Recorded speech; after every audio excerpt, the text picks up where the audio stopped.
The Week 2 game of the week was tight until the fourth quarter, until Team Moose went on a 33-9 run in the final 10 minutes to put away Nick Strong. Game of the week was good for a couple quarters. The real game that surprised us, Blue Devils nothing easy.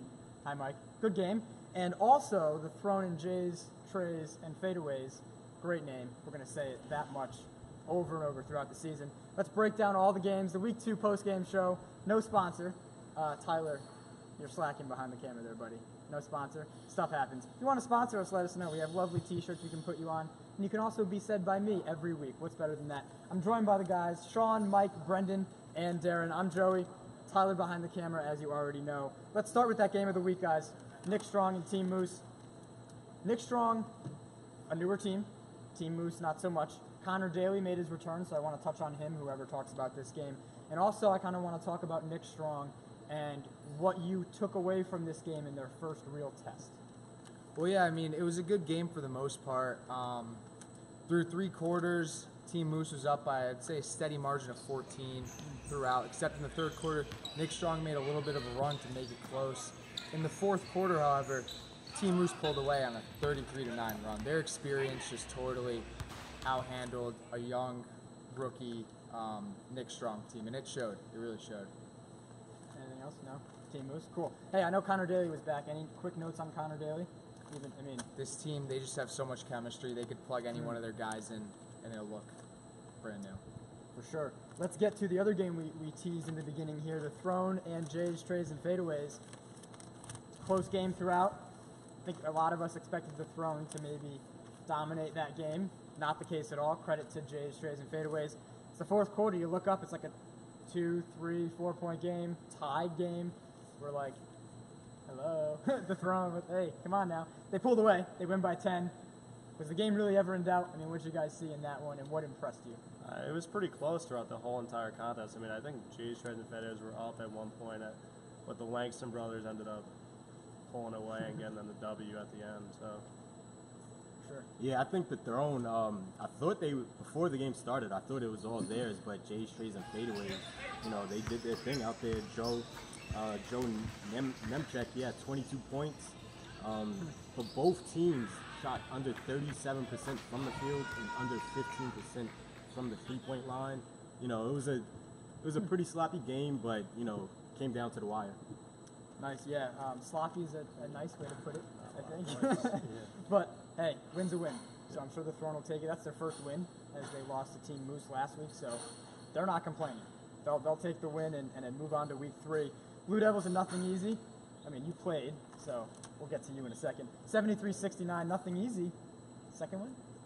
First win, sorry. I'm trying to give you more credit. Yeah. I'm trying to be nice here. Nothing easy with the first win. Blue Devils fall to 0-2.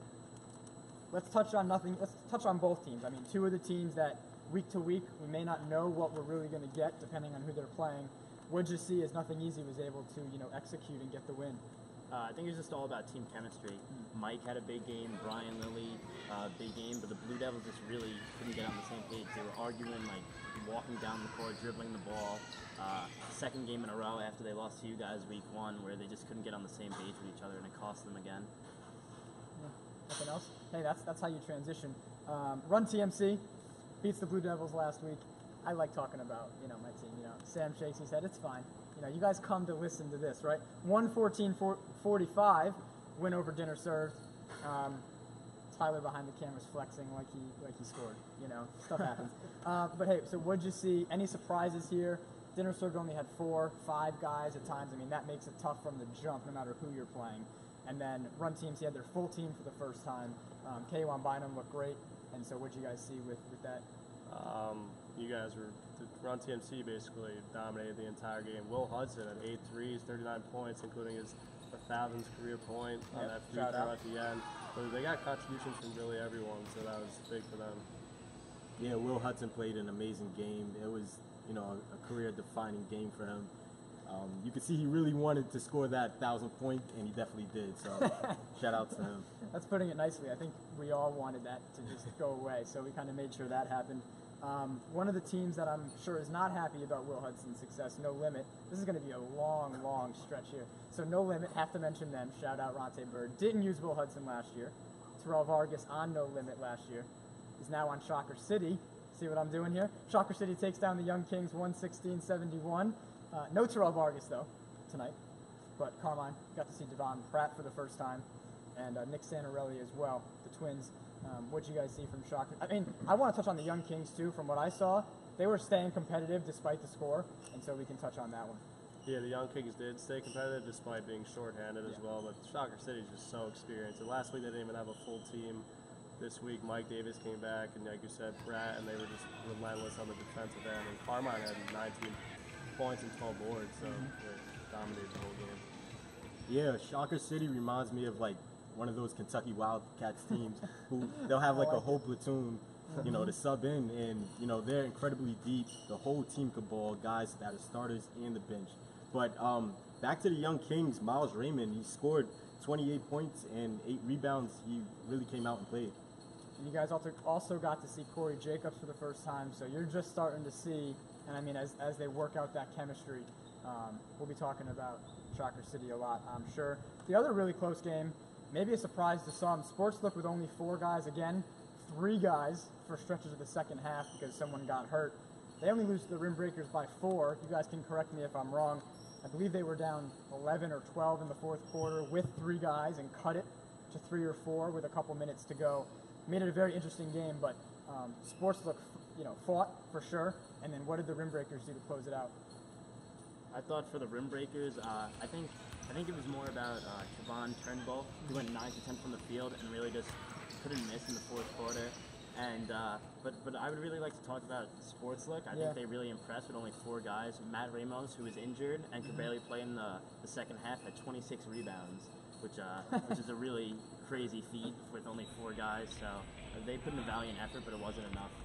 Jeez, all right. And above the rim, 0-2. Head Honchos get their first win. Shout out Jake Caselli, his first Legacy Leagues win ever. And I believe he's played in, this is his 3rd season. So, hey, they're not easy to come by. See Stranger Danger last year. There's plenty of teams. As Tyler Feldman tells me I'm number 1, I love it. Head Honcho's first win, 78-66. What impressed you about them? I mean, they finally had their jerseys. They were looking nice, but it wasn't the jerseys that got them the win today, right? Yeah, it was another slow kind of game, a lot of missed shots, a lot of fouls, but they kind of were in control of the game the whole time. I mean, Brett Cody had 27 points, and Keenan Carey had 17 points, so they kind of led them to that win today. Yeah, Brett Cody definitely played a hell of a game. You could see, he's probably one of the best players in the league right now. And they'll go as he goes for stretches, for sure. They'll need his scoring and his defense, too. He definitely helps that team create offense. All right, so let's end with this. Team that impressed you the most from week 2, and you get 1 sentence. Good luck. It's hard. Anyone want to start? Team that impressed you the most, and then like a sentence why. If not, I'll go. You don't want to hear mine. I'll start it. Yeah. Head Honchos, Brett Cody. Shout out. I'll say Shocker City with their experience and returning lineup. I'd say Team Moose with their chemistry and that performance they put for the game of the week. I'm going to say Sportslook, despite the loss. They just played real hard and fought to the end. I like it. Since none of you guys wanted to suck up, Run TMC, great win, 2-0, continue to roll. Yeah, that's what we do. And more, I'm just number 1 tonight. I'm number 1 from behind the camera all around. All right, that'll do it for the Week 2 post-game show. Stay tuned for Power Rankings. Teams are bound to move now that we have some more action to go off of. Top plays, there was a lot of good plays tonight. Hopefully you guys captured them all. And we have the podcast as well. Weekly Rebound guys are hanging out. They will be giving you pods every week, breaking down the prior week and getting you ready for the next week. So for the crew, good job, guys. I'm Joey, and we'll see you for week 3 here at InSports.